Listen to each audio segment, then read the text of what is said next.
So the idea was a pretty simple one. One, to bring in a younger alt indie kind of crowd to the newly versioning Rhythm in the Village venue, which I've been working with. Two, to give young and upcoming bands an opportunity to have a headliner kind of experience, which they don't get very often. And three, to provide Blind Drifter Luke an opener hosting spot that would be good for us, and everybody had something in it that would be good for them.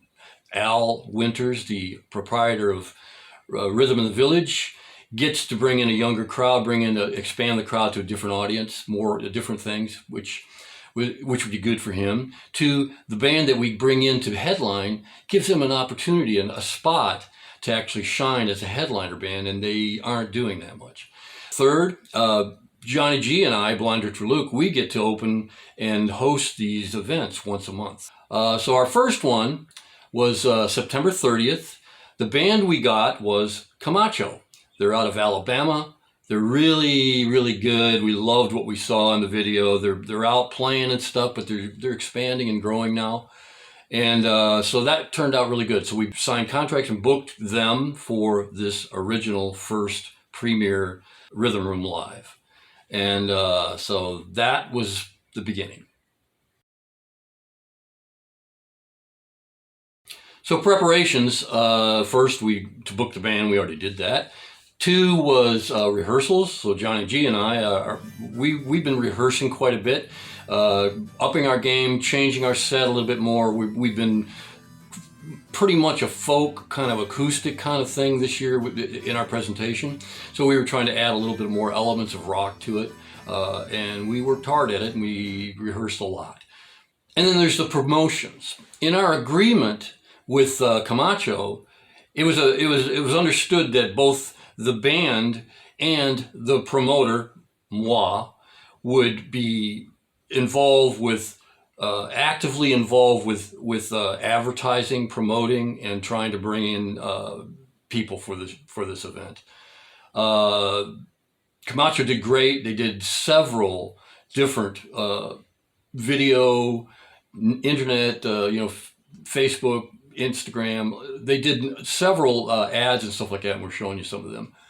And then we worked really hard. We put together quite a variety of video roll-ins and short ads, and we promoted those first on our platform here that we have of our followers and the people that follow what we do. But then also we were targeting community groups that have an interest in the local scene of Old Hickory. That worked really well. We really used that to an advantage. So one of the big goals was to try to reach into the community of Old Hickory and pull out and get people to come that are from the area, because in the long run, that's where we develop a name and we build an audience, and people can come and know that what we're providing, and then come out and join us once a month. So that was the idea of it.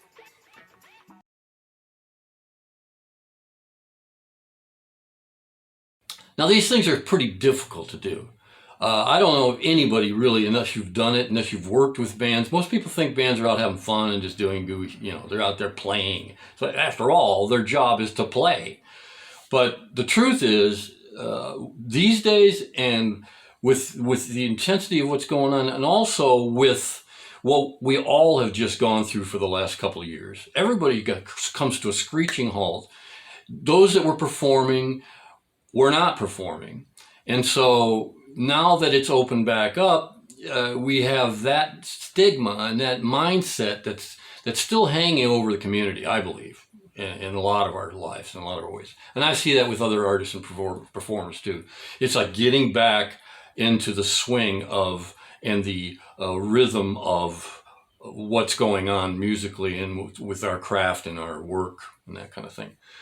The problems that developed in this particular first attempt at Rhythm Room Live is the difficulties were this. First, penetrating Old Hickory Village. Now, we knew this would be a difficulty. We did the ads like we said.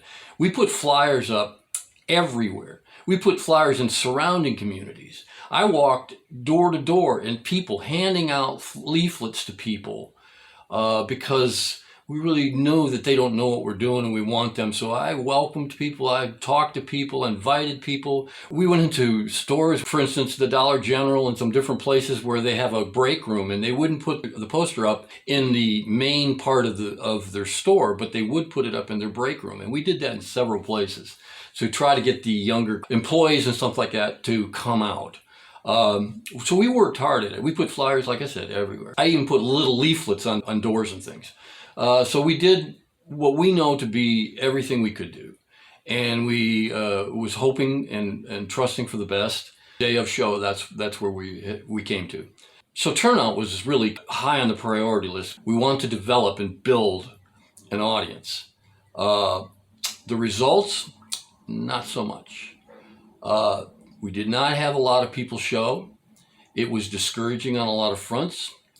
But the show itself went on, and we did what we did. With our set, Blind for Lou, we felt good about it. We thought it was executed fairly well. And as far as Camacho goes, they played really, really good.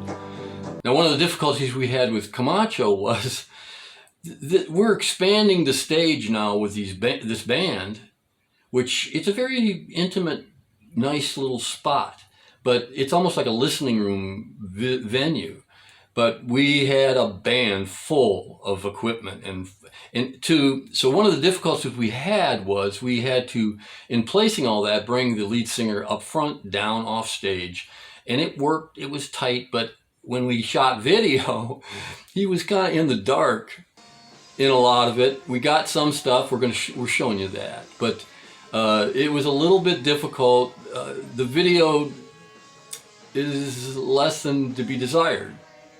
But the show itself and the band itself were incredible. We got to talk to them after their set.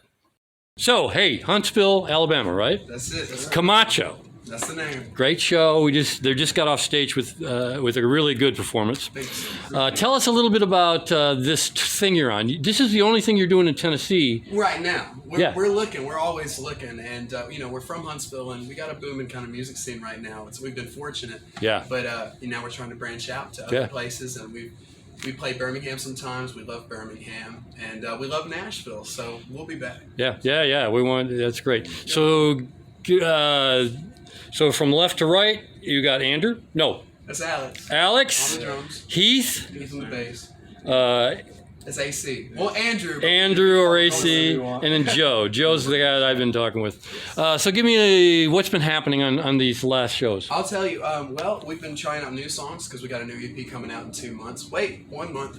Time is fast. In a month, we have a new EP. We're road testing these new songs. People seem to be digging them. So we have them coming out on Spotify in November. So we hope if they dug any of them, they'll listen to them when it comes out. Something to Do is what I caught you guys on. That's what kind of tweaked me. I've listened to that so many times. It's a great song. Thank you so much. And then you have Fragments. Fragments, yes, just came out. That's another. Those will also be on the EP as bonus tracks. Yeah, great stuff. People dig that. Anything you want to say to Tennessee? Tennessee, Camacho, come and see us next time. We got good music, and we love you. Yeah. AC, Heath, Alex, Joe. Yeah. We'll be back. Check us out on Spotify. You can follow us on Instagram at camacho.band. Yeah. That's it. So you guys are the premier band for the Rhythm Room Live, which is we really appreciate you guys coming in. It was great. Yeah. Thanks for having us, man. Thanks for coming. Thank you so much, man. And in the end, it was a really great night. There was a warmth and a camaraderie in the room that was really, really, really nice. Here's an epilogue. Here's a final part of it. So afterwards, realizing that we really did not succeed in our attempt to really tap and bring in more people from the community, it left me kind of stunned because we put a lot of work into it. I don't blame anybody. I don't blame people. None of that. But it was like, I just thought, what do we do and how do we do it? But the following morning, I got up, just kind of like, man, because it was a lot of work. You know, I was talking to Al, the venue owner, and it was like something I had heard a long time ago. It's like, you know, it's the very launching of something like a rocket that takes all of the power, all of the energy, all of the work to just get the thing up off the ground. And once it's up, it starts to carry its own momentum. Well, we found that true. There's all this energy going into building these events for rhythm in the village. But we're not discouraged. I was just like numb. I got up the next day and I was numb. I go, what do we do? I don't know how you tap people. I don't know how you get people to do stuff. I know we're living in a time where we're all kind of retreated and back into our own little space, and that's, I'm that way. Everybody's that way. And so somehow to get us to have inspiration and come out and join and become community in these events and stuff like that is going to have to be learned. We're going to have to relearn it. We're going to have to develop it. And that's great. So the next morning, I was walking my dog. I walked around and I'm just going, I just felt exhausted. I come around to my neighbor on to my right, and she comes out and she says, John. And I says, hey, how you doing? She goes, we were there last night. And I didn't know that they were there. She says, yeah, me and Austin, we were there. But we were up front and we watched your set. And she says, we think you guys are fantastic. We couldn't believe how much we liked what you were doing, and we really, really want you to know that. Honestly, I was almost going to break into tears. I said, thank you so much, man. You don't know how much this has meant. And it turned my whole day, and it caused me to look at these things different.